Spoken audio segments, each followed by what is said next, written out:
નમસ્કાર વિદ્યાર્થી મિત્રો, આશા છે કે આપ સૌ મજામાં હશો અને આપનું ધ્યાન રાખતા હશો. તો ચાલો આજે આપણે ધોરણ 12ના BA સબ્જેક્ટના જે પહેલા પાઠની શરૂઆત કરેલી હતી, સંચાલનનું સ્વરૂપ અને તેના મહત્વ, એમાં આગળ વધીએ. અત્યાર સુધીમાં આપણે સંચાલનના સ્વરૂપ, સંચાલનનું મહત્વ, સંચાલનની સપાટીઓ વિશે જોઈ ગયા. આજે આપણે સંચાલનના કાર્યો વિશે જોવાનું છે. આ જે પાઠ છે એ તમારા ધોરણ 12ના આખા સબ્જેક્ટના ઓવરવ્યૂ જેવો છે. એક પોઈન્ટ કે જે આમાં તમે જોવો છો, આ સંચાલનના કાર્યો જે છે એના એક પાઠ તરીકે તમારે જોવાનો છે. સંચાલનના કાર્યો એટલે શું, સંચાલનની અંદર શું શું કરવામાં આવે છે, એના ફંક્શન્સ શું છે એ આપણે જોવાનું છે. સૌપ્રથમ, ધંધાકીય એકમના હેતુઓ સિદ્ધ કરવા માટે સંચાલન કાર્યક્ષમતાપૂર્વક થવું જોઈએ. આ માટે સંચાલન પ્રક્રિયાને અનુસરવી પડે. હેતુઓ સિદ્ધ કરવા માટે કાર્યક્ષમ રીતે કાંઈ બી પ્રક્રિયા કરવી પડે કે એના હિસાબે તમે તમારા નિર્ધારિત ધ્યેયને પ્રાપ્ત કરી શકો. તો એની માટે કોઈ પર્ટિક્યુલર પ્રોસેસ તમારે કરવી પડે, એ છે સંચાલન. આગળ શું કહે છે, આ પ્રક્રિયા એટલે હેતુઓ સિદ્ધ કરવા માટે તબક્કાવાર ચાલતી પ્રવૃત્તિ. તબક્કાવાર ચાલતી પ્રવૃત્તિ એટલે કે આ તબક્કા પછી બીજો તબક્કો આવશે, બીજા પછી ત્રીજો આવશે, ત્રીજા પછી ચોથો. આ એક પર્ટિક્યુલર પ્રોસેસને તમારે અનુસરવી પડે અને એના પછી તમે છેલ્લા જે રિઝલ્ટ સુધી પહોંચો એ તમારો હેતુ સિદ્ધ કરેલો કહેવાય. આ હેતુ સિદ્ધ કરવા માટે સંચાલનના વિવિધ કાર્યો તબક્કાવાર ક્રમબદ્ધ ગોઠવવા પડે. તેથી સંચાલનને એક પ્રક્રિયા તરીકે ઓળખી શકાય. કોને તમે પ્રક્રિયા કહો? કોઈ બી શાક બનાવતા હોય તો એની પહેલાં તમારે શાક સમારવું જ પડે, પછી તમે એનો વઘાર કરી શકો ને પછી ખાઈ શકો. સીધું કાચું ખાઈ પછી વઘાર કરવાનો એ પ્રક્રિયા ના કહેવાય. કોઈ બી એક જે પ્રક્રિયા તમારે અનુસરવી પડે તો એમાં કોઈ પર્ટિક્યુલર તબક્કા નક્કી હોય. તો જ્યારે તબક્કાવાર ક્રમબદ્ધ કાર્ય કરવાની વાત આવે એને પ્રક્રિયા કહેવાય. સંચાલન પ્રક્રિયામાં કયા કાર્ય હોવા જોઈએ તેના વિશે વિદ્વાનો વચ્ચે મતાંતર છે. હવે ઓબ્વિયસલી પ્રક્રિયા છે તો એની અંદર કયા તબક્કા હશે તો એની વચ્ચે મતાંતર હોય. કોઈ એક રીતે કહેતું હોય કે આ પ્રક્રિયાના તબક્કા તમે અનુસરશો તો સંચાલનના કાર્યો થશે, બીજા કોઈ બીજી રીતે કહેતું હોય. સંચાલનના અભ્યાસના એક વિષય અને જ્ઞાનના ક્ષેત્ર તરીકે આપણે ઓળખીએ છીએ અને તેથી વિચારકો જુદા જુદા મંતવ્યો ધરાવે તે સ્વાભાવિક છે. હવે સંચાલનના કાર્યોનું વર્ગીકરણ તમારા પાઠ્યપુસ્તકમાં આપેલું છે. એ જુદા જુદા વિચારકોના મતે કયા સંચાલનના કાર્યો હોય તે આપેલું છે. કુન્સ અને ઓડોનલના વર્ગીકરણ મુજબ સંચાલનના કાર્ય કયા છે? તો કે આયોજન, વ્યવસ્થાતંત્ર, કર્મચારી વ્યવસ્થા, દોરવણી અને અંકુશ. આ પાંચને તે સંચાલનના કાર્યો તરીકે જણાવે છે. હેનરી ફેયોલ શું કહે છે? સેમ વસ્તુ છે, આયોજન, વ્યવસ્થાતંત્ર. ત્રીજું એને આપી દીધું અહીંયા આદેશો આપવા. તો જે ઓમાં કર્મચારી વ્યવસ્થામાં બધી વ્યવસ્થા ગોઠવવાની વાત હતી, બરોબર, એ વસ્તુને અહીંયા એને આદેશો આપવા તરીકે કહી દીધું. ચોથું આપી દીધું એને સંકલન, કે બધા કાર્યો વચ્ચે સંકલન કરવું પડે અને છેલ્લે એના ઉપર અંકુશ તો રાખવાનો જ આવે. ત્રીજું પીટર ડ્રકરનું વર્ગીકરણ શું કહે છે? તો એને આ રીતે આપ્યું કે ધંધાનું સંચાલન, સંચાલકોનું સંચાલન, કામદારો અને કામનું સંચાલન. આવી રીતે એને વર્ગીકરણ આપેલું છે. ચોથું છે લ્યુથર ગ્યુલિકનું વર્ગીકરણ. એને શું કીધું છે? આયોજન, વ્યવસ્થાતંત્ર, કર્મચારી વ્યવસ્થા, દોરવણી, સંકલન, માહિતી પ્રેષણ. માહિતી ઉપરની સપાટી સુધી પહોંચાડવી એ થયું તમારું માહિતી પ્રેષણ. સાતમું છે અંદાજપત્ર, બજેટિંગ, કે જે અંદાજપત્ર દ્વારા તમે તમારા અંદાજો કેટલા અંશે સાચા પડ્યા તે જોઈ શકો. તો અહીંયા એક અંકુશ પ્રકારનું જ કાર્ય થયું એ પોસ્ટ કોબ તરીકે ઓળખાય છે. POSTCORB. P એટલે પ્લાનિંગ, આયોજન. O એટલે ઓર્ગેનાઇઝિંગ, વ્યવસ્થાતંત્ર.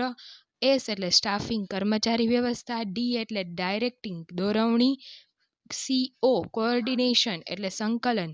પછી છે R એટલે રિપોર્ટિંગ, માહિતી પ્રેષણ. અને B એટલે બજેટિંગ, અંદાજપત્ર. પછી પાંચમું છે તમારી પાસે ડૉક્ટર જ્યોર્જ ટેરીનું વર્ગીકરણ. એમાં છે આયોજન, વ્યવસ્થાતંત્ર, દોરવણી અને અંકુશ. સામાન્ય રીતે અહીંયા તમે જોયું કે કોમન એના કાર્યો કયા હોય, તો એ આપણે અહીંયા જોઈએ. તો અહીં આપણે સંચાલનના નીચેના કાર્ય વિશે સમજીએ. કોમન જે કાર્ય કહેવાય છે તો પેલું પ્લાનિંગ આવશે, આયોજન. બીજું તમારી પાસે આવશે ઓર્ગેનાઇઝિંગ એટલે વ્યવસ્થાતંત્ર. ત્રીજું આવશે સ્ટાફિંગ એટલે કર્મચારી વ્યવસ્થા. ચોથું ડાયરેક્ટિંગ એટલે દોરવણી. પાંચમું આવશે કંટ્રોલિંગ એટલે કે અંકુશ, અને છઠ્ઠું આવશે સંકલન એટલે કે કોઓર્ડિનેશન. આ 6 મેઇન કાર્યો જે છે એના વિશે આપણે અહીંયા જોવાનું છે.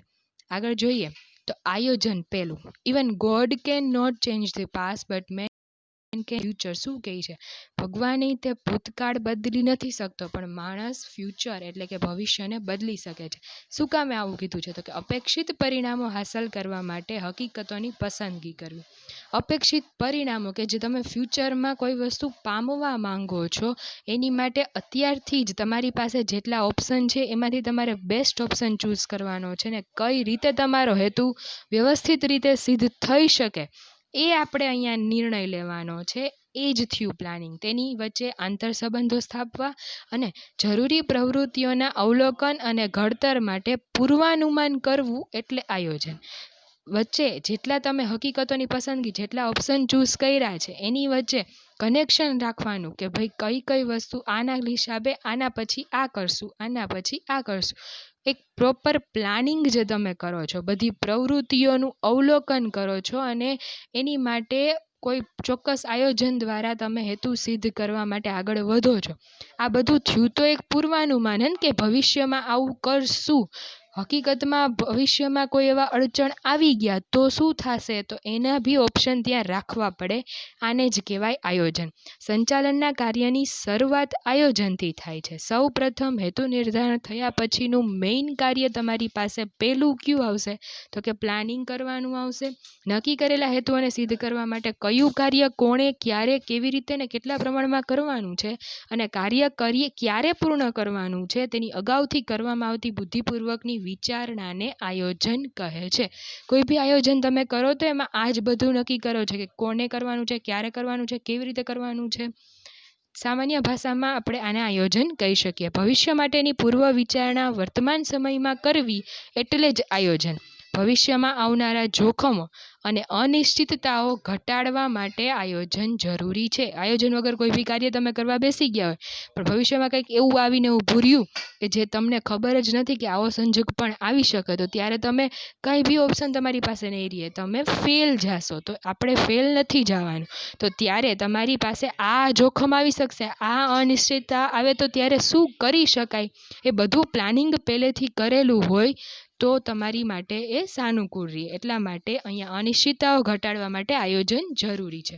આયોજનને લીધે એકમની બધી જ પ્રવૃત્તિઓ વ્યવસ્થિત બને છે અને ધ્યેય સિદ્ધિનો માર્ગ સરળ બને છે.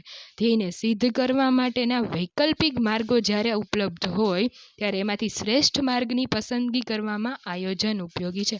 આયોજન મેઇનલી છે શું? તમારી પાસે કયું કાર્ય કઈ રીતે કરવું, તો કઈ રીતે કરવું એની માટે 3-4 ઓપ્શન હશે કે ભાઈ આ રીતે કરી શકાય, આ રીતે કરી શકાય, આ રીતે પણ કરી શકાય. ક્યાં કરવું તો એની માટે બી તમારી પાસે ઓપ્શન હશે. બેસ્ટ ઓપ્શનમાંથી સારો એવો કે જે બધી રીતે અનુકૂળ આવતો હોય કોઈ એક ઓપ્શન ચૂઝ કરી બાકીના ઓપ્શનને તમારે સાઈડમાં રાખવાના છે. આ મેઇન નિર્ણય લેવાની પસંદગી કરવાનું કાર્ય જે છે એ જ છે આયોજન.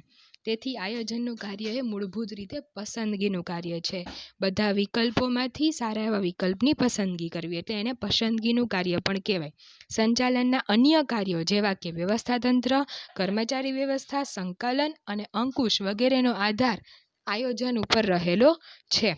આ બધા જે આગળના કાર્ય છે એનો મેઇનલી આધાર કોની ઉપર છે? પ્લાનિંગ ઉપર. પ્લાનિંગ કર્યા પછી આ બધા કાર્ય થઈ શકશે. તો આ થયું આયોજન. બીજું આપણી પાસે છે અહીંયા વ્યવસ્થાતંત્ર. તો વ્યવસ્થાતંત્ર શું છે? વ્યવસ્થાતંત્ર એટલે ઓર્ગેનાઇઝિંગ. સમાન હેતુની સિદ્ધિ અર્થે કાર્યરત વ્યક્તિઓ વચ્ચે સત્તા અને જવાબદારીની વહેંચણી કરતા માળખાને વ્યવસ્થાતંત્ર કહે. વ્યવસ્થાતંત્ર શબ્દ ઉપરથી આપણને ખબર પડે કે વ્યવસ્થા કરવી. શેની વ્યવસ્થા કરવાની? તો કે કોઈ બી કાર્ય જે છે એ કેટલી સત્તા માટે આપણે કોઈને સોંપશું, એની જવાબદારી શું બનશે કે એ કાર્ય એ કરી શકે. બરોબર, જે તે વ્યક્તિને આપણે સોંપશું, જે તે સત્તા કે આ સત્તાએ આ કાર્ય કેટલા પ્રમાણમાં થશે, આ બધું જે વ્યવસ્થા ગોઠવવાનું કામ છે એ જ છે તમારું વ્યવસ્થાતંત્ર. હેતુ બધાનો સિદ્ધ કરવાનો જે છે એ સમાન હશે. એમાં કોઈ ભી વ્યવસ્થામાં કઈ સત્તા કે જવાબદારી ઓછી કે વધુ હશે તો કોઈનો ધ્યેય બદલશે નહીં. અલ્ટિમેટ ધ્યેય તમારો એક જ હશે, પણ નાના નાના ધ્યેયને સિદ્ધ કરતાં કરતાં અલ્ટિમેટ ધ્યેય સુધી તમારે પહોંચવાનું છે. આયોજન દ્વારા ધ્યેય, નીતિ, કાર્યક્રમ વગેરે નક્કી કરવામાં આવે છે. એ બધું કાર્ય આપણે પ્લાનિંગમાં એટલે કે આયોજનમાં કરશું, પણ જેને પાર પાડવા માટે વ્યવસ્થાતંત્રની રચના કરવી પડે. વ્યવસ્થાતંત્રની રચના કરી પછી શું કરવાનું છે, તો કે નિર્ધારિત ધ્યેયને સિદ્ધ કરવા માટે એકમની પ્રવૃત્તિને જુદા જુદા વિભાગોમાં જુદા જુદા માનવ જૂથો વચ્ચે વહેંચી દેવામાં આવે અને તેમને સત્તા અને જવાબદારીની વહેંચણી કરવામાં આવે છે. તેને વ્યવસ્થાતંત્ર કે પ્રબંધ કહે છે. આપણે કહીએ ને કે કોઈ બી વસ્તુનો પ્રબંધ કરવાનો છે, તો કરવાનું છે શું, તો કે જે કાર્ય આપણે પ્લાનિંગમાં નક્કી કર્યું કે આપણે આ વસ્તુ કરશું, તો એ પ્રવૃત્તિને આપણે જુદા જુદા વિભાગોને જુદા જુદા માણસોને સોંપવાની છે. કોઈ એક માણસ બધું કાર્ય નહીં કરે, પ્લાનિંગ કરી દેશે પણ બધા કાર્યો કોઈ એક માણસ નહીં કરી શકે. એટલે જુદા જુદા માનવ જૂથો વચ્ચે આપણે બધી પ્રવૃત્તિ વહેંચવાની થાય. તો એની માટે એને સત્તા સોંપવી પડે કે તમારી આ સત્તા છે, તમે આ કાર્ય આ વ્યક્તિ પાસેથી આટલા પ્રમાણમાં કઢાવી શકશો. તમારી આ જવાબદારી છે કે તમારે આ જવાબ દેવાનો થશે. આ બધું જે ગોઠવવામાં આવે છે એને જ વ્યવસ્થાતંત્ર કહે છે. વ્યવસ્થાતંત્રની રચના કરવાથી કોણ કોની દેખરેખ રાખશે, કાર્ય અંગે સત્તા અને જવાબદારી કોની રહેશે, વ્યક્તિઓ વચ્ચેના આંતરસંબંધો કેવા હશે વગેરેનો ખ્યાલ આવે છે. આગળ તમને બધું સમજાય. વ્યક્તિઓ વચ્ચેના આંતરસંબંધો એટલે શું, તો કે કોઈ એક હેડ નક્કી કર્યા હોય, હેડની નીચે સુપરવાઇઝર હોય, સુપરવાઇઝરની નીચે કર્મચારીઓ હોય, તો સુપરવાઇઝર વચ્ચેના આંતરસંબંધો હોય, સુપરવાઇઝર અને કર્મચારી વચ્ચેના આંતરસંબંધો હોય, સુપરવાઇઝર અને એની ઉપરના મેનેજર અથવા કે એના હેડ વચ્ચેના આંતરસંબંધો હોય. આ બધા આંતરસંબંધો સ્થાપીને એકબીજા સાથે કનેક્શન રાખીને કોઓર્ડિનેશનથી એટલે કે સંકલનથી જ્યારે કાર્ય કરવાની વાત આવે એ આપણે વ્યવસ્થાતંત્રમાં કરવાનું થાય. આયોજન એ ધંધાકીય એકમનું મગજ છે, તો વ્યવસ્થાતંત્ર એ શારીરિક માળખું છે. મગજ હશે, મગજમાં બધું છે તૈયાર, બરોબર. મગજ વિના શરીર ચાલશે નહીં, પણ શરીર વિના મગજ એકલું શું કરશે. એટલે શારીરિક માળખું હશે તો ધંધાકીય એકમના મગજનું અસ્તિત્વ તમારી પાસે વ્યવસ્થિત પ્રમાણમાં કાર્ય તમે કરાવી શકશો.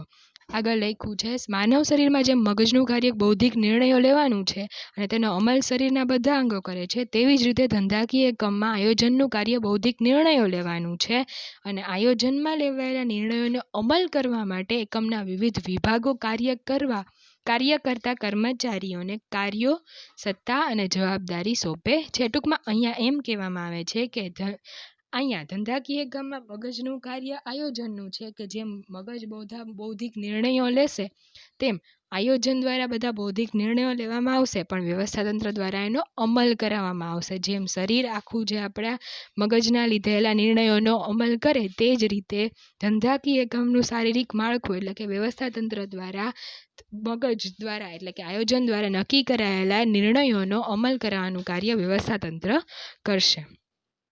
આ થયું વ્યવસ્થાતંત્ર. હવે આવે છે આપણી પાસે કર્મચારી વ્યવસ્થા એટલે કે સ્ટાફિંગ. કર્મચારી વ્યવસ્થા એટલે શું જોઈએ. Employees are arms and legs of the unit. પગ અને હાથ છે. કર્મચારીઓ એકમના પગ અને હાથ છે. એવું શું કામે કીધું છે, તો કે કર્મચારીઓ વિના, માણસ વિના કોઈ કાર્ય શક્ય જ નથી બનવાનું. તમારી પાસે પ્લાનિંગ છે, તમે વ્યવસ્થાએ ગોઠવી દીધી, પણ માણસોની તો જરૂર પડશે ને. માણસો વિના શું કરવાનું. એટલે ડૉક્ટર જ્યોર્જ ટેરી જણાવે છે કે કર્મચારી વ્યવસ્થાનો ઉદ્દેશ સંતોષકારક અને સંતુષ્ટ કર્મચારી દળ ઊભું કરવાનો, જાળવી રાખવાનો અને વિકસાવવાનો છે. કર્મચારી વ્યવસ્થા એટલે મેઇનલી થાય શું. જ્યોર્જ ટેરી એને શું કહે છે કે સંતોષકારક અને સંતુષ્ટ કર્મચારી. સંતોષકારક અને સંતુષ્ટ કર્મચારી હોવો ખૂબ જ જરૂરી છે. કર્મચારી દળ હશે પણ સંતોષપૂર્વક કાર્ય નહીં કરી આપતો હોય અથવા પોતે પોતાની જાતથી પણ સંતુષ્ટ નહીં હોય તો એકમમાં એનું કાર્ય સારી રીતે થઈ શકશે નહીં. એટલે ચોક્કસ અને સંતોષકારક સંતુષ્ટ કર્મચારી દળ ઊભું કરવાનો, પછી ઊભું કર્યા પછી એને જાળવી રાખવું જરૂરી છે. કઈ રીતે? વ્યવસ્થિત સેલેરી આપવામાં આવે, એને એવા મોટિવેશન આપવામાં આવે, પ્રમોશન આપવામાં આવે. એ જેટલા કાર્યો જે બધાય છે એ મેઇનલી કર્મચારી વ્યવસ્થામાં તમારે શીખવાના આવશે અને એને વિકસાવવાનો છે. એનું ડેવલપમેન્ટ બી જરૂરી છે. આ બધું કાર્ય જે કરવામાં આવે એ કોની અંડરમાં કરવામાં આવશે, તો કે કર્મચારી વ્યવસ્થા. જ્યાં એકમ હોય ત્યાં કર્મચારીઓ હોય, કર્મચારીઓ વિનાનું એકમ એ આત્મા વિનાના હાડપિંજર જેવું છે. આગળ જેમ આપણે શારીરિક માળખાની અને મગજની વાત કરી એમ અહીંયા શું કહે છે તો કે કર્મચારી વિનાનું એકમ એ આત્માના હાડપિંજર જેવું છે. હાડપિંજર હશે પણ અંદર આત્મા જ નહીં હોય તો શરીર કામ જ નથી કરવાનું, વિચારવાની શક્તિ કાંઈ નથી થવાનું આત્મા વિના. એટલે કોઈ પણ એકમની પ્રવૃત્તિઓનો અંતિમ આધાર કર્મચારી ઉપર છે. તમારું પ્લાનિંગ જોરદાર છે, વ્યવસ્થા તંત્ર તમે બહુ જ સરસ રીતે આપી દીધું, પણ કર્મચારીમાં જ જો સંતોષકારકની ભાવના નહીં હોય અથવા કર્મચારી તમને સંતોષપૂર્વક કામ આપી શકતો નહીં હોય કે કર્મચારી પાસે એટલી શક્તિ નહીં હોય તો તમારું કોઈ બી કાર્ય થવાનું નથી. એટલે હાર્દ કહેવાય જે એકમનો એ છે તમારો કર્મચારી. યોગ્ય જગ્યાએ, યોગ્ય સમયે, યોગ્ય સંખ્યામાં, યોગ્ય લાયકાત ધરાવતા કર્મચારીઓની ભરતી, પસંદગી, તાલીમ, બઢતી, બદલી, છૂટા કરવા, નિવૃત્તિ તથા તેમના માટે કલ્યાણકારી પ્રવૃત્તિને લગતી વિચારણા સાથે કર્મચારી વ્યવસ્થા સંબંધ ધરાવે છે. આખી કર્મચારી વ્યવસ્થાની અંદર શું આવે બધું તમને અહીંયા કહી દીધું.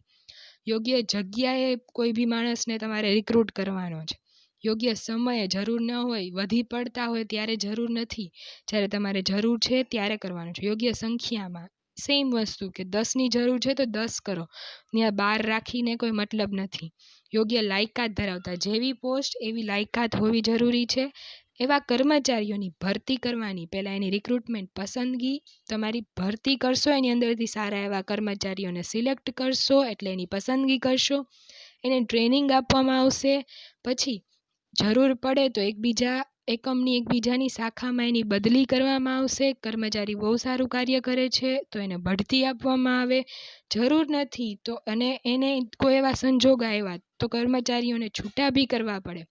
યોગ્ય ઉંમર થઈ ગઈ છે નિવૃત્તિની તો નિવૃત્તિ બી આપવી પડે. કલ્યાણકારી પ્રવૃત્તિઓ એટલે કે જે તમને આજકાલ ખબર છે કે એને ટુરિઝમ આપવામાં આવે કે કેન્ટીનની આવવા જવાની બધી સુવિધા આપવામાં આવે, બાળકોના શિક્ષણની ફીસ આપવામાં આવે, આ બધી એની કલ્યાણકારી પ્રવૃત્તિ થઈ. આ બધી વ્યવસ્થાનો જે વિચાર કેમાં કરવામાં આવે છે તો કે કર્મચારી વ્યવસ્થામાં.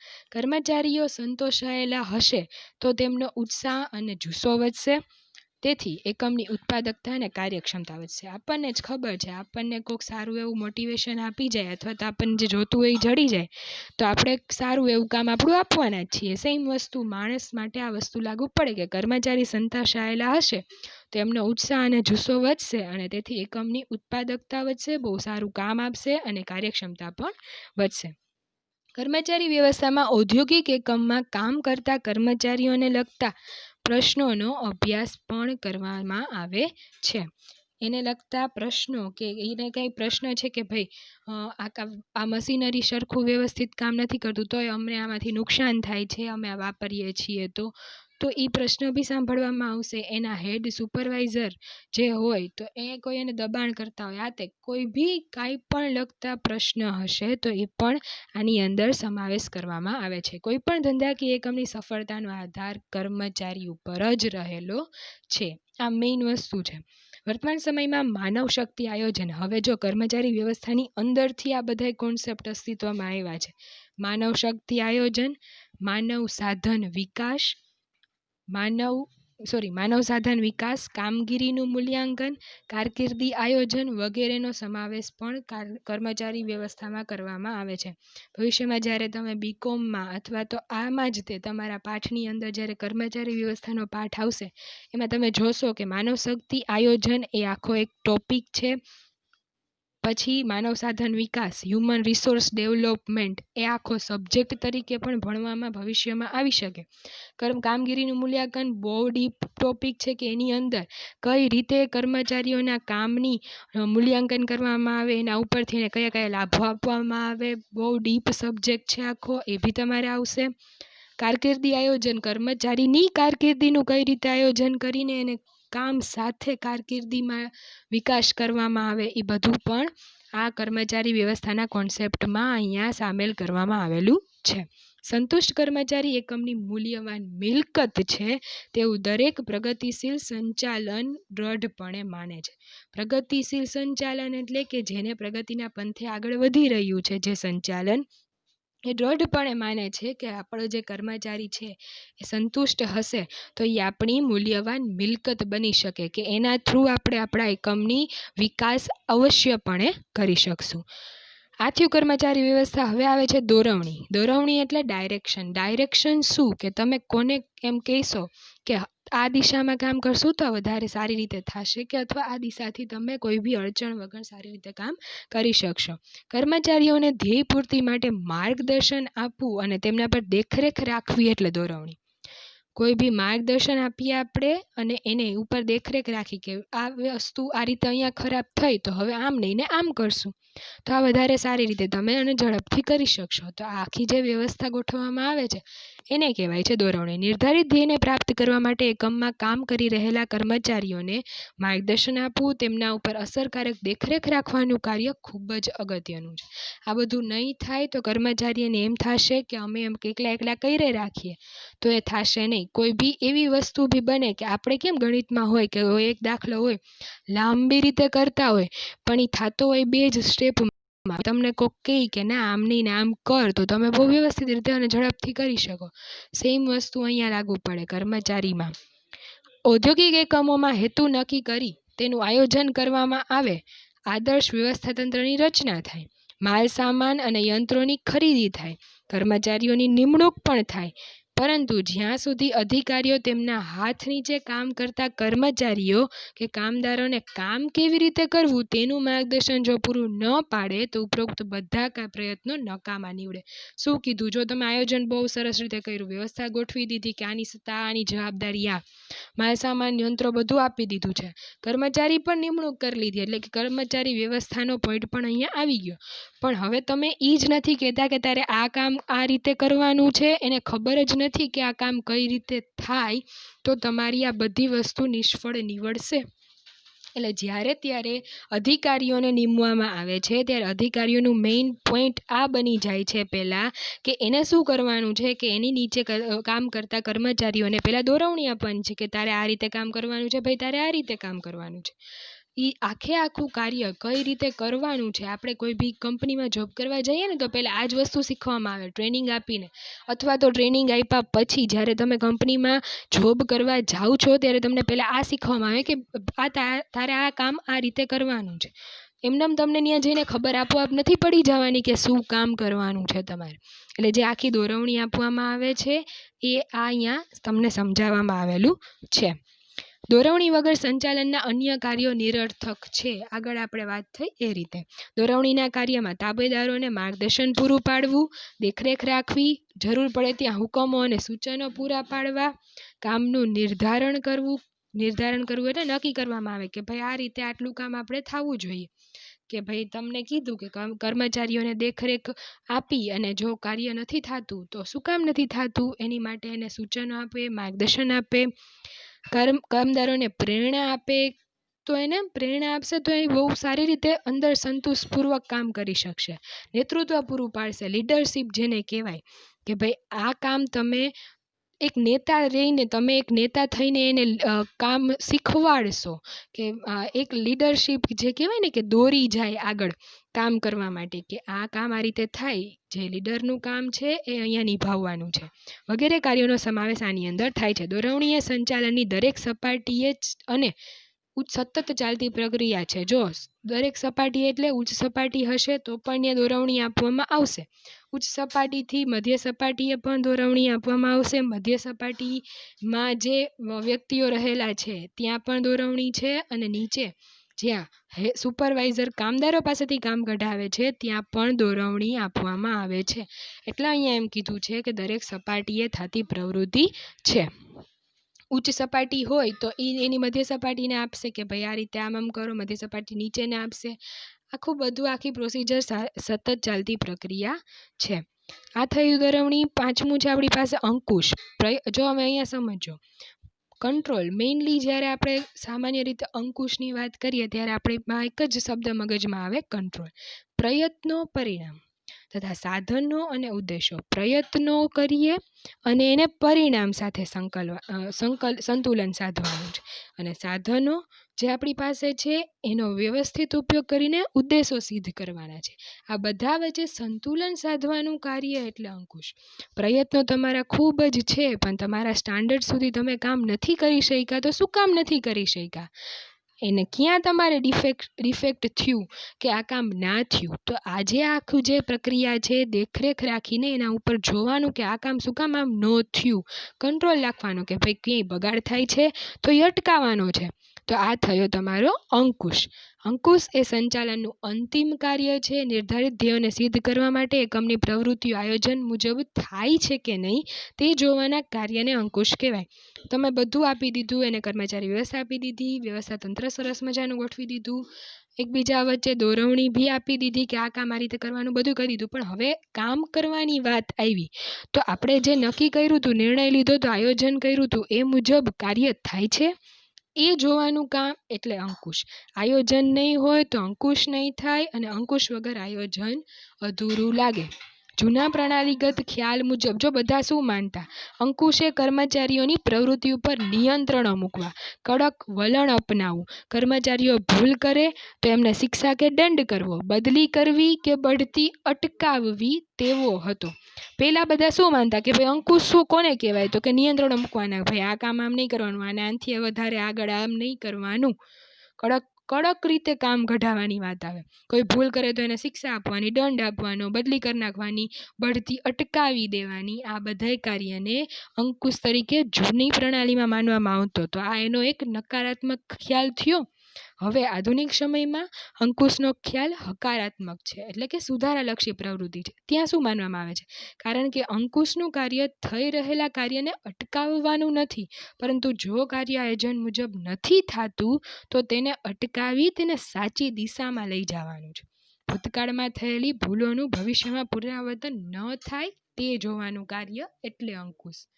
તમે કોઈ કાર્ય, આપણે વાત 10,000 ટનનું ઉત્પાદન થવું જોઈએ એવું નક્કી કર્યું, ઉત્પાદન થયું પણ ના 9,000 જ થયું, તો શું કામ 1,000ની ખોટ આવી? ક્યાં ખોટ પડી? કર્મચારીઓને સંગત કંઈ પ્રશ્ન હતો કે પછી યંત્રને રિલેટેડ કંઈ પ્રશ્ન હતો? શું કામે આ ના થયું એ ગોતી, એનું કારણ ગોતી, એના ઉપર રિસર્ચ કરી અને એને અટકાવવાનું. ભવિષ્યમાં આ પરિણામ ન આવે, અમુકનું 10,000ની બદલે 11,000નું ઉત્પાદન થાય, એવા પ્રયત્નો જ્યારે કરવામાં આવે એને કહેવાય છે અહીંયા અંકુશ.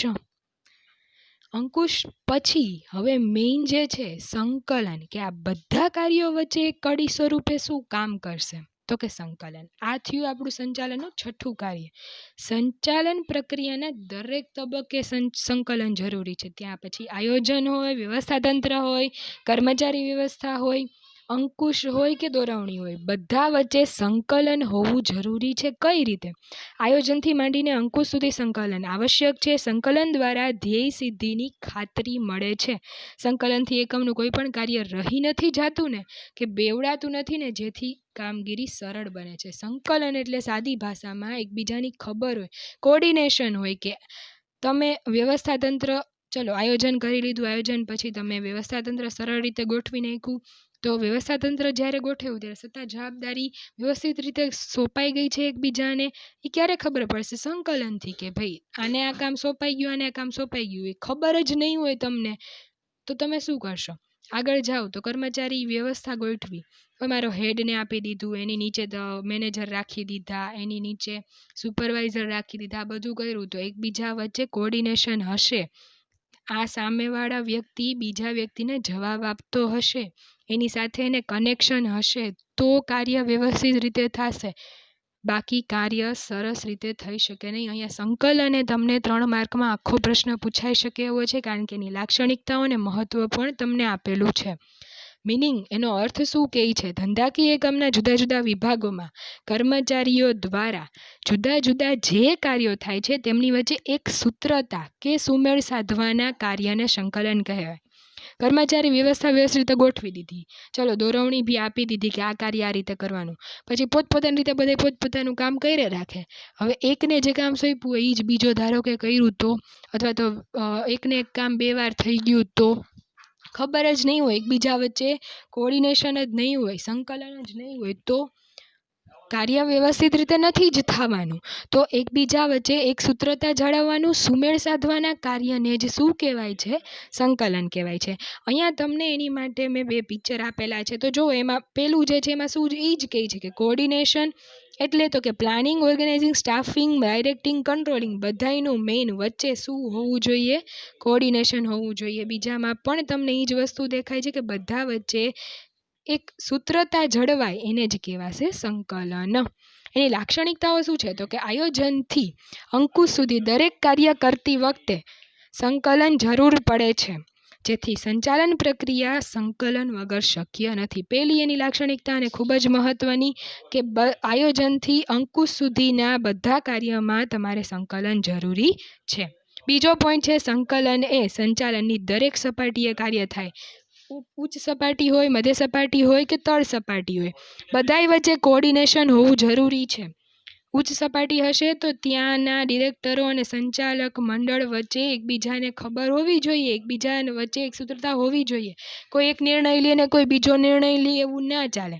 બધા મળીને એક જ નિર્ણય લે, સંકલન સાધીને એક નિર્ણય લે ત્યારે તમારું કામ વ્યવસ્થિત રીતે થઈ શકે. એટલે દરેક સપાટીએ થતું કાર્ય છે. મધ્ય સપાટી હશે તો બધા મેનેજરને, પ્રોડક્શન મેનેજર હશે, પછી પરચેઝ મેનેજર હશે, સેલ્સ ડિપાર્ટમેન્ટનો મેનેજર હશે, પછી માર્કેટિંગનું હશે. તો આ બધાને એકબીજા સાથે કોઓર્ડિનેશન રાખવાનું છે. પ્રોડક્શન થયા પછી સેલ્સ ડિપાર્ટમેન્ટમાં જશે.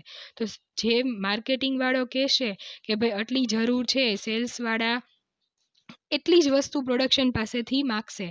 તો આજે બધી વચ્ચે એકબીજા વચ્ચે સાધવાનું કામ થયું. આ શું થયું? સંકલન. ત્રીજું આવે છે સંકલનની સફળતા માટે માહિતી સંચારની વ્યવસ્થા કાર્યક્ષમ હોવી જોઈએ. માહિતી સંચાર એટલે રિપોર્ટિંગ થવું જોઈએ. નીચેથી ઉપર, ઉપરથી નીચે સૂચનો, હુકમો જે મોકલવામાં આવે છે એ થયો માહિતી સંચાર. માહિતી સંચાર તમારે 2 આપલેની પ્રક્રિયા છે કે એક વાત મોકલે તો એનો સામો જવાબ આવે, તો આને કહેવાય માહિતી સંચાર. તો માહિતી સંચાર રિપોર્ટ આપીને થઈ શકે, પેમ્પલેટ દ્વારા થઈ શકે, ટેલિફોનિક હોઈ શકે, કોઈ બી માધ્યમથી માહિતી સંચારની બહુ સારી એવી વ્યવસ્થા ગોઠવાયેલી હશે તો અહીંયા તમારી પાસે સંકલનની સફળતા સારી રીતે થઈ શકશે. સહકાર વગર સંકલન શક્ય નથી. એકમની વિવિધ પ્રવૃત્તિઓ વચ્ચે સંકલન જળવાય તે માટે વિવિધ પ્રવૃત્તિઓ સાથે સંકળાયેલ દરેક કર્મચારીનો સહકાર હોવો જોઈએ. એક આડાવડું ચાલે તો સંકલન ખોરવાઈ જાય અને વ્યવસ્થિત કાર્ય થાય નહીં. 5મું છે ધંધાકીય એકમના સાધનોનો મહત્તમ ઉપયોગ સંકલન દ્વારા જ શક્ય બને. સાધનોનો મહત્તમ ઉપયોગ એટલે કઈ રીતે? તો કે જમીન મૂડી શ્રમ નિયોજન આપણને ખબર છે. મૂડીની વાત કરીએ ધારો કે, તો એકબીજા વચ્ચે સંકલન સાધીને ખૂબ જ સારો નિર્ણય, ધારો કે કોઈ એક વ્યક્તિ એવું નીકળ્યું કે જે આ બધા વચ્ચે નથી પડવા માંગતું, એની પાસે સારો એવો આઈડિયા છે કે કઈ રીતે કામ કરશે, પણ નથી વચ્ચે પડવા આવતું તો શું થશે? કોઈ ખોટો નિર્ણય લેવાઈ ગયો તો. એટલે બધા વચ્ચે સંકલન હશે તો ઉત્પાદનના તમામ સાધકોનો ખૂબ જ સારો એવો ઓપ્શન સિલેક્ટ કરીને મહત્તમ ઉપયોગ તમે કરી શકશો. 5મું છે ધંધાકીય એકમના થઈ ગયું છે. 6ઠું છે સંચાલનના દરેક કાર્યોમાં સંકલન સમાયેલું છે, તેથી સંકલનને સંચાલનનો આત્મા કહે છે. સંચાલનનો હાર્દ, સંચાલનનો આત્મા કોને કહેવામાં આવે છે? સંચાલનના એક કાર્ય કે જે બધા કાર્યને જોડે છે એટલે કે સંકલન. અહીંયા એનું મહત્વ આપેલું છે કે મહત્વ શું છે. તો આગળ આપણે લાક્ષણિકતાઓ પરથી થોડી ઘણો તો ખ્યાલ આવી ગયો, પણ તો અહીંયા જોઈએ પહેલો પોઈન્ટ શું કહે છે? સંકલનથી સંચાલનના જુદા જુદા કાર્યો જેવા કે આયોજન, વ્યવસ્થાપન, દોરવણી, અંકુશ વગેરે અસરકારક બને છે. જરૂર છે તો ઓબ્વિયસલી અસરકારક બનવાનું જ છે. બીજો પોઈન્ટ છે તમારી પાસે સંકલનને કારણે એકમના બધા કાર્યો સરળતાથી કરી શકાય છે. આગળ જ આપણે વાત કરી એ રીતે કે એકબીજા વચ્ચે સંકલન હશે તો ખૂબ જ સરળતાથી કોઈ બી કાર્ય શક્ય બનશે. ત્રીજું છે સંકલનથી એકમનું કોઈ કામ કરવાનું રહી જતું નથી કે બેવડાતું નથી. જો ખબર નહીં હોય એકબીજાને તો આ શક્ય બને, પણ સંકલન હશે એકબીજા પ્રત્યેનું કે ખબર પડી જાય તો તમે એકબીજાનું કામ બેવડાઈ શકતું નથી. ચોથું છે સંકલનથી એકમના જુદા જુદા વિભાગોમાં સંવાદિતા જળવાય છે. સંવાદિતા એટલે વાતચીત શક્ય બને છે, બહુ વ્યવસ્થિત રીતે તમારી સંવાદિતા જળવાઈ રહે છે. 5મું એકમના વિવિધ વિભાગોના કાર્યોને તેમના ક્રમ અને સમય વચ્ચે સમતુલા જાળવવાનું કાર્ય સંકલનને લીધે જ શક્ય બને છે. વિવિધ વિભાગોના કાર્યોના ક્રમ એટલે જેમ આપણે હમણાં વાત થઈ ને કે પરચેસ ડિપાર્ટમેન્ટ રો મટીરિયલ લઈ આવશે, પછી સંકલન સાધીને પ્રોડક્શન ડિપાર્ટમેન્ટમાં આવશે, પ્રોડક્શન કર્યા પછી સેલ્સ ડિપાર્ટમેન્ટને આપશે. આ બધાની પહેલાં કેટલી મૂડીની જરૂર પડશે તો એ તમને ફાઇનાન્સ ડિપાર્ટમેન્ટ દ્વારા ખબર પડશે. તો આ બધાનો જે ક્રમ હોય કે ભાઈ પહેલાં મૂડીની જરૂર પડી એટલું રો મટીરિયલ આવ્યું, રો મટીરિયલ પછી પ્રોડક્શન થયું, પ્રોડક્શન થયા પછી સેલ્સમાં તમે જવા દીધું. તો આજે આખી પ્રોસિજર થઈ ક્રમબદ્ધ રીતે એ બધા વચ્ચે સંતુલન એટલે કે સમતુલા જાળવવાનું કાર્ય સંકલન દ્વારા જ શક્ય બને. છઠ્ઠું છે સંકલનને લીધે એકમના નક્કી કરેલા હેતુઓને સિદ્ધ કરી. અલ્ટિમેટ તમારો જે ધ્યેય છે એ આ બધા કાર્યો વચ્ચે સંકલન હશે તો જ સિદ્ધ થઈ શકશે. આ થયું તમારું સંકલનનું મહત્વ. આ પ્રશ્ન તમને પૂછાઈ શકે છે. આગળ અહીંયા સુધી આપણે આ બધા સંચાલનના કાર્યો જોયા. દર વખતની જેમ ચોપડી સાથે તમે રિફર કરી શકો છો, ના સમજાય તમે નોટ ડાઉન કરી શકો છો. અને જે અત્યાર સુધીને આપણે જોયું છે સંચાલનનું સ્વરૂપ, તો એ બી તમને 3 માર્કમાં પૂછાઈ શકે એમ છે. સંચાલનનું મહત્વ તો એ બી તમને 3 માર્કમાં પૂછાઈ શકે એવો પ્રશ્ન છે. પછી હતું આપણે સપાટીઓ, તો એની બી તમને વાત કરેલી હતી કે એક જે સપાટીઓના કાર્યો છે એ તમને પૂછાઈ શકે એમ છે. અહીંયા બી તમને આજે આપ્યું છે તો અહીંયા 3 માર્કમાં એવો બી પ્રશ્ન પૂછે કે સંચાલનના કાર્ય સમજાવો, તો આટલું ડીપમાં ના લખવાનું હોય પણ બધાનો એવી રીતે થોડો પોર્શન આપી જે મેઇન જે આવતું હોય એનું હાર્ડ એ આખો પ્રશ્ન બનાવીને તમને પૂછાઈ શકે. સંકલન એકલું બી આખું પૂછાઈ શકે. તો આ રીતે આપણે પ્રશ્નોની તૈયારી બી સાથે સાથે કરતી જવાની છે અને પાકા કરતા જવાના છે. આની PDF સાથે અટેચ કરી દઈશ. Thank you very much.